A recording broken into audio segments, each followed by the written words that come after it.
शास्त्री जी बोले, बेटियां भी पढ़ सकती हैं हनुमान चालीसा, कर सकती हैं हनुमान जी की पूजा। पटौरी गांव से थाने में नहीं पहुंचा एक भी मामला, इसलिए प्रभावित हुए बागेश्वर धाम शास्त्री जी। मित्रों राम राम, आप देख रहे हैं खबर चंद्रनगर। मध्य प्रदेश की बिजावर विधानसभा का आदिवासी गांव है पटौरी।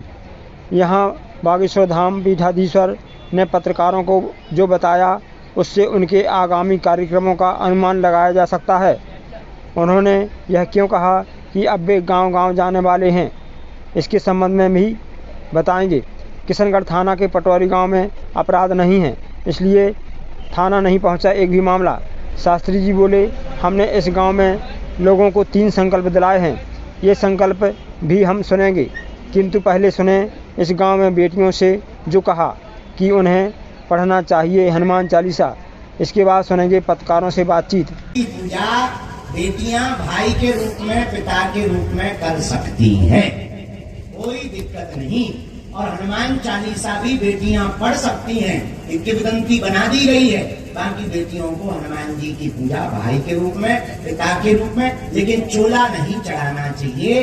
यह चोला सिंदूर चढ़ाने का धर्म उसी को होगा, वही कर पाएगा जो गुरु परंपरा से चोला चढ़ाने का नियम जान ले, जिसका यज्ञोपवीत संस्कार हो, उसी को हनुमान जी का चोला चढ़ाना चाहिए। पर हनुमान जी की पूजा, हनुमान जी का ध्यान, हनुमान जी के मंत्र का जाप, हनुमान चालीसा का पाठ बेटियों को करने की स्वतंत्रता है, कोई अपराध नहीं है। और हनुमान चालीसा में खुद लिखा, जो यह पढ़े हनुमान चालीसा। हाँ, आयोजित किया गया है और क्या आदिवासियों के लिए आपको संदेश दिया गया? आज हम पटौरी गांव आए हैं। छतरपुर जिले के बिजार विधानसभा के अंतर्गत किशनगढ़ क्षेत्र का एक ये ऐसा स्थान है जहां पूर्ण रूप से साधन संसाधन नहीं पहुंच पाते हैं, क्योंकि पहाड़ हैं, दुर्गम रास्ता भी है। इसी बीच में अनेक गांव हैं, आदिवासी समाज के लोग यहाँ रहते हैं, और उसमें ये गांव तो बहुत अच्छे तरीके से यहाँ पहुंचा जा सकता है जहाँ हम बैठे हैं पटौरी।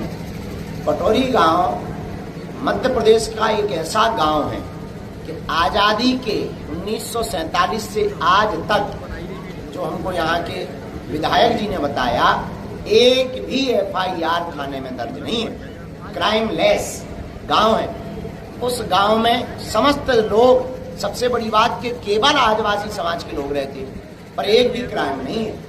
तो उस गांव से मिलने, पिछड़े और बिछड़े लोगों से मिलने, बड़े बड़े लोग तो हमसे मिल पाते हैं। अब हमने प्रण लिया है हिंदुओं को एक करने के लिए, जात पात को मिटाने के लिए, छुआछूत को हटाने के लिए भारत के गांव गांव में जाएंगे, गली गली में लोगों के पास जाकर के लोगों को गले लगा करके हिंदुओं में एकता का परचम लहराएंगे। महाराज जी, क्या हिंदू एकता के लिए शास्त्रों का अध्ययन भी जरूरी है, और क्यों प्रशासन इसमें व्यवस्था नहीं कर सकता है? क्या से चल रहे हैं? शास्त्रों के अध्ययन के बिना आप धर्म विरोधियों से नहीं लड़ सकते। हमसे कोई पूछे कि आपके लिए लड़ने का बढ़िया हथियार क्या है, तो हम तो कहेंगे शिक्षा ही वो हथियार है जिससे बड़े बड़े दुश्मनों से लड़ा जा सकता है। जैसे शास्त्रों का अध्ययन बहुत जरूरी है। मदरसे चल रहे हैं, इसी प्रकार से हिंदुओं के लिए क्या संस्थान नहीं बनाए जा सकते? हम भारत सरकार और भारत के सभी मठ मंदिरों के मठाधीश आचार्य पुरोहितों से हम ये प्रार्थना करना चाह रहे कि प्रत्येक बड़े बड़े मंदिरों के स्थान पर एक एक गुरुकुलम और एक एक गौशाला की अगर पद्धति प्रारंभ कर दें, तो शिक्षा के द्वारा शास्त्र भी सुरक्षित रहेंगे, संस्कृति का भी प्रचार होगा, और गौ माता भी सुरक्षित रहेगी।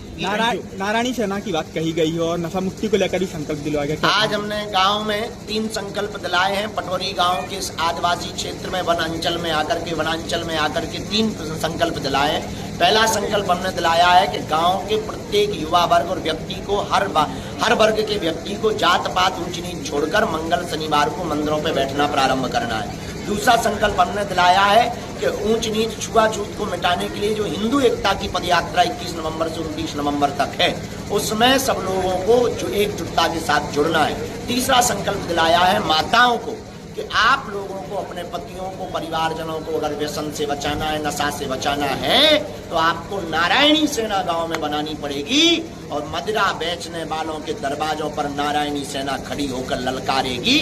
तो नशा, व्यसन, दारूखोरी गांव का बंद होगा, गांव का विकास होगा तो क्षेत्र का विकास होगा, क्षेत्र का विकास होगा तो जिले का विकास होगा, जिले का विकास होगा तो प्रदेश का विकास होगा, प्रदेश का विकास होगा तो देश का विकास होगा। धन्यवाद। धन्यवाद।